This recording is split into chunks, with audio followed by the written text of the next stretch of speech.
Hello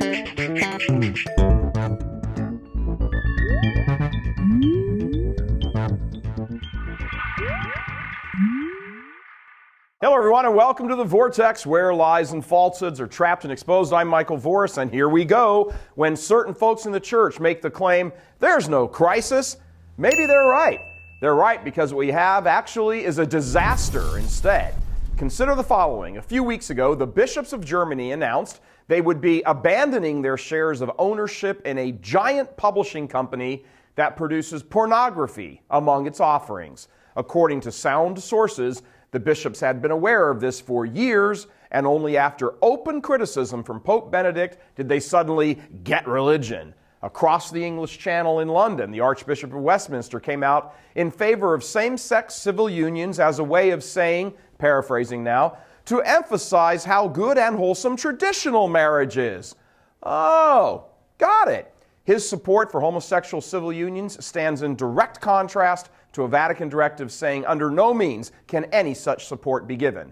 Across the pond in the United States, the Cardinal Newman Society, fine organization, has just released a report fingering over 100 Catholic colleges and universities that have active homosexual clubs on campus, all defying the teaching of the Church.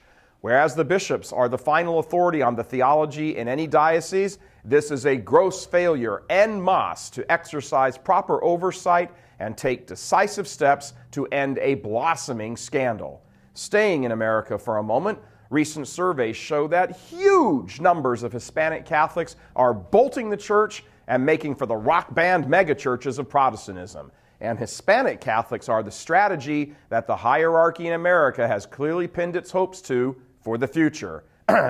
Time for Plan B. Every now and then, it's a good practice to sit back and look at mega trends. It's good because it's helpful to understand the big picture, the environment in which so many smaller things happen. When we understand the larger picture, it's easier to understand smaller, more local items. Never ignore the big picture. And when we look at the big picture of the church in the West today, what we see is a colossal failure to have passed on the faith. Poll after poll, survey after survey shows that Catholics simply don't believe, accept, or care about church teaching in many or most areas. This has happened for a variety of reasons, but at the top is one glaring, nuclear, red flashing, sirens going off reason. Too many bishops have simply abdicated their roles as bishops. And let's be clear, before the modernist crowd tries to paint this vortex in a different light, or the professional Catholic crowd in the fast-decaying structures of the establishment church whip out their, oh, he's against the bishop's card again. We have nothing but the highest regard for the office of bishop. It was instituted by our blessed Lord himself. Earlier, just this week, we lauded other bishops who are doing magnificent jobs as bishops. But when other bishops are failing in their role on such a grandiose scale, then it needs to be pointed out. It needs to be pointed out not to rabble-rouse, but to help give the disillusioned in the pews, the few that are left, some hope that the insanity and stupidity they have witnessed for decades is finally being dragged out into the light. Their faith needs reinforcement. Their spiritual fathers aren't giving it to them. In fact, in many cases, they're robbing them of it. So it's time that their spiritual brothers come to their aid.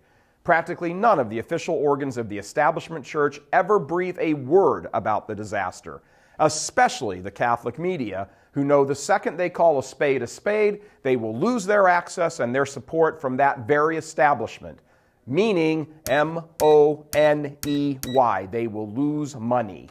When bishops all around the Western world are actively engaged in not fighting evil and issuing statements that become nothing but a source of confusion for any faithful Catholic who reads them, then someone needs to step forward and say something, whether the establishment likes it or not. When bishops' conferences start focusing on issues like immigration and the scam of man-made global warming and ignore the souls of their flock, then someone needs to say something. Who cares if everyone lives wherever they want and the grass is green if in the end they end up in hell? The internet has created a single global community, at least of the Western world, and when one horrible thing happens in one part of the church, it spreads like an unchecked fire to every other part of the church. The constant barrage of bad news about this bishop's actions and the scandal of what that bishop said, the abuse at that mass, and the shocking revelation from this country's bishops get all balled up into one large tumor of discouragement for the faithful.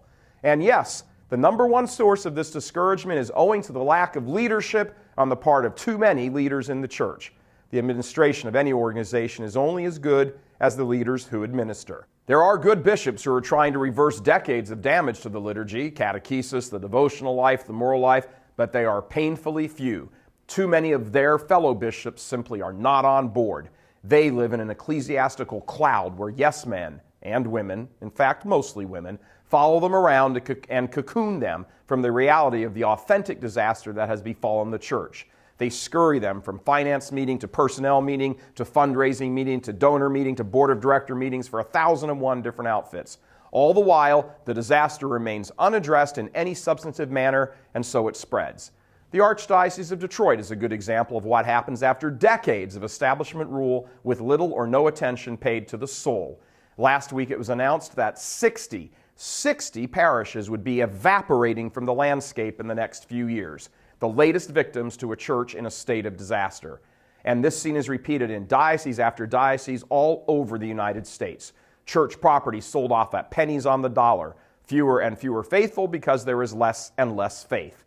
Makes perfect sense, though. When leaders abandon passing on the faith to the faithful abandon them.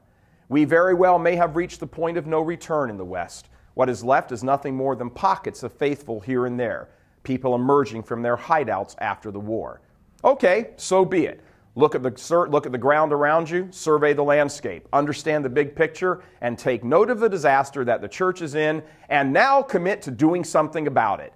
Admit the problem and resolve to fix it. Not on the leadership level, laity. That's not the area for us. Resolve to fix it on the level of where you can, where I can, with ourselves first, and then the people in your life. Learn the faith, know the faith, teach others the faith. Pour yourself into the sacrifice that this will take and charge full ahead. Leave the establishment church parishes to finish burning to the ground and grab hold of the authentic faith, the magisterium, the ancient faith. Go only to faithful parishes with priests and pastors in solid, visible communion with the Holy Father, where abuses at Mass are seen for what they are, abuses. Don't send your children to Catholic schools that aren't Catholic, which means most of them. Don't read or listen to supposedly Catholic outfits and news sources that don't give you the whole picture. Don't give your money to establishment church efforts that do not promote the salvation of souls. Disasters require emergency responses. We are in a disaster. Time for an emergency response. God love you. I'm Michael Voris.